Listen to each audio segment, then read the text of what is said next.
revue de presse.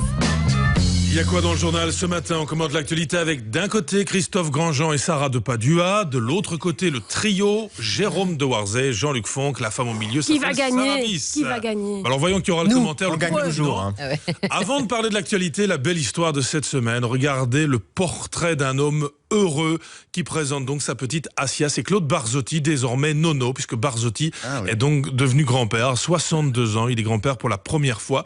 Il annonce qu'il va même renoncer à l'alcool. Regardez bien cette photo d'un nono heureux. Comment vous la trouvez, Sarah? Il est beau, notre Claude Barzotti, non? Oui, mais toute la famille est belle, je trouve ça bien. Et le chien fait du aussi. bien aussi. Ouais. Attendez, je vous montre une photo d'enfant. Merci Sarah. Merci Sarah. Alors là, Sarah. Ouais. Alors attends, remets-nous la photo en gros plan et donc Sarah toute seule, Sarah Wies va commenter le chien parce que le bébé vous importe peu. Bah écoutez, je trouve. Alors, il pourra bientôt avoir un collier créé par Maureen Louis, qui lance. Oui, c'est vrai qu'il lance sa gamme Et de... pour le chien. Et non, mais pour le chien. C'est pour Jean-Luc, vous regardez qui sur la photo? Claude Barzotti, le chien ou l'enfant? Écoute, je regarde tout le monde et je trouve qu'ils sont beaux. On dirait le bonheur est dans le pré. Ah oui, un petit peu de ça. Vous le connaissez, Claude Barzotti? Oui, c'est un chanteur. Eh ben vous me l'apprenez parce que je me dis qui est ce gars dans Sud Presse dont on parle sur une page entière. Donc c'est sa fille de 25 ans qui a accouché le 6 octobre dernier d'une petite Assia. En arabe, ça signifie celle qui se soigne. Et c'est pour ça que Claude Barzotti... soigne. Le 6 octobre, Celle et on qui voit se les photos soigne. que maintenant. Ah bah attendez, il faut quand même le temps que le chien soit prêt pour la séance photo. Pas non plus, Ils auraient mieux fait d'attendre novembre pour le chien.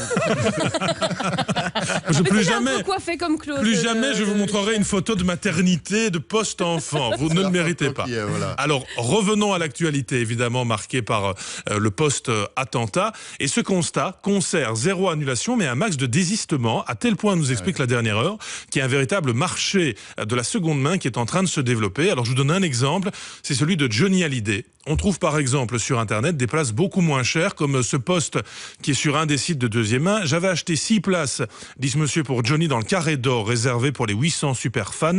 Je revends 4 de mes places, si quelqu'un veut y aller, 68 € au lieu de 136. Ah oui. Est-ce que vous achetez à ce prix-là, Sarah? Ça devient intéressant, oui, effectivement. Mais est-ce que j'irai? Je ne sais pas. Ah, Christophe, vous achetez, est-ce que vous iriez? Bah allons-y, un peu de courage maintenant acheter pour oui, enfin. Parce que c'est moins cher? Non, pas parce que c'est moins cher. Pour voir Johnny quand même. Non, mais Attendez, je demande au seul vrai chanteur pour faire de la bande. résistance. Oui, ça. bon, écoutez, Oui. moi je pense que... Ah, pardon. Alors, Non, l'autre vrai. L'autre vrai. Jean-Luc. oui, c'est moi. Et donc, mais non, il faut y aller. Et alors, si tu veux, parce que s'il y en a un sur 20 qui n'y va plus, que la prochaine fois qu'il y a un truc, il y en a encore un sur 20 qui n'y va plus, et puis encore, dans 20 fois, il n'y aura plus personne. Donc, il C'est faut pas continuer. C'est maintenant que le 1 sur 20 Ouais, c'est doit vrai. y aller pour que le 1 sur 19 qui deviendrait 1 sur 20 n'irait Ouais. pas. Mais comme on est pratiquement en fin de mois, je m'inquiète quand même pour Johnny. Si on commence à revendre les places à 68 € au lieu de 136, est-ce que Johnny perd des sous? Je ne pense pas, non. Bien Je pense sûr que non. C'est un cachet, ou bien il produit, mais je ne pense pas que je le vois mal faire la comptabilité. Mais ils ont acheté ces places au départ. Ah ben, je m'inquiète, on est le Ils ne 20, peuvent les gars, pas, c'est la, oui. c'est à la Ça, fin c'était pas du faux, mois. ça, ce que Sarah Oui. dit. Ben oui. Il a eu Oui, ses c'est sous. pas si bête parfois. Oui, Il les a places eu. oui, ben, on pourrait imaginer qu'après il fait peut-être un geste pour rembourser. Bref, tant qu'on est dans le chapitre attentat, regardez l'autre business qui est en train de se dérouler pour l'instant.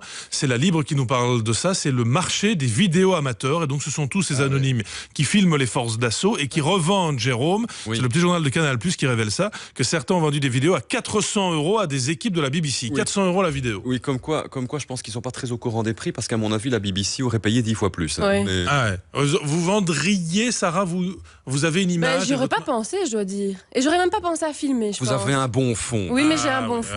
Jean-Luc, vous vendriez votre... Non, mais je ne filme. La dernière fois que j'ai voulu filmer un truc, c'était moi. J'avais oublié de retourner le. Le Vous nom, c'est essayez, là. mais ça Intéresse-moi la marche pas. BBC. Oui, Christophe, les prix du marché, 400 €. Donc le journaliste, il paraît qu'il y a une foire aux enchères dans les rues. Il y en a un qui dit 400, moi 500. Les journalistes qui achètent. Mais en c'est tout gênant. cas, nous on n'achète pas, donc c'est pas la peine Il n'y a pas de d'essayer. moyen. C'est ce que dit la RTBF. Ouais, nous, on n'achète jamais. Même si c'est 10 €, on C'est-à-dire prend qu'on n'a pas les moyens, c'est pas la même chose. Oui, non, c'est vrai. Sarah, 400 € la vidéo. Ouais, je crois que c'est important d'avoir des vidéos aussi du terrain, de voir vraiment ce qui s'est passé avec le bruit aussi. On a parlé beaucoup des bruits par rapport à ces vidéos. Donc après, le commerce et tout ça, ben forcément, c'est un peu partout. Le commerce, c'est partout, non? Venons-en à l'article essentiel de ce matin, car c'est bien là l'essentiel. Et les hommes sauront pourquoi. Ouais. Une jupe, les gars, c'est 111 calories. 111 calories. Vous êtes à combien de calories par jour, Jean-Luc? Écoute, je suis déçu parce que je pensais que c'était 110. Là, je vais faire attention. Ah, Alors, non. Écoute, Bah, c'est pas un peu. terrible, hein, c'est un peu plus qu'un yaourt, c'est bon. ça attends, va, je ça va. vais vers celle Tu qui remplaces boit. les yaourts par la bière et. Sarah de c'est Padua. Ouais. Vous faites attention à la calorie de la bière quand vous la prenez? Non, mais c'est plutôt une bonne nouvelle. Je pensais que c'était plus aussi. Ouais. Oui, donc, On est rassurés. On n'encouragerait pas un petit peu l'alcoolisme dans cette émission? Sarah de Padua encourage. Sarah Wies, vous faites Mais attention moi, à je la suis calorie plus de la vin. bière? Dans le vin, ils disent pas. C'est moins dans le vin. Oui, alors c'est l'histoire du gars qui a commencé à lire l'article jusqu'au bout, puis son téléphone a sonné, il a dû s'interrompre, j'ai dû faire pipi, et donc j'ai pas lu la fin de on peut l'article. faire un bon mix des deux. Oui, mais les verres vous de vin dire. sont plus petits, Sarah, donc on est bon. Oui, c'est vrai que si on remplit, oui. Mais on boit facilement une Ah, vous bouteille savez de ce qu'on vin dit? aussi, hein. Beer op wine is venein. Ouais. C'est vrai, hein, Jean-Luc, beer op Ouais. wine is venein, on peut pas mélanger. Et wine of beer, c'est plaisir. Oui, oui. Mais ça, je vais la noter quand même, Ah qu'il y a oui. un sens. Donc comment vous dites? Beer op... Wine of Bière sur vin venin, c'est ça? Beer op Moi, je wine is connaissais venein. beer na Ouais, wine. wine op beer is is plaisir. On va y C'est arriver. la revue de presse de ce vendredi.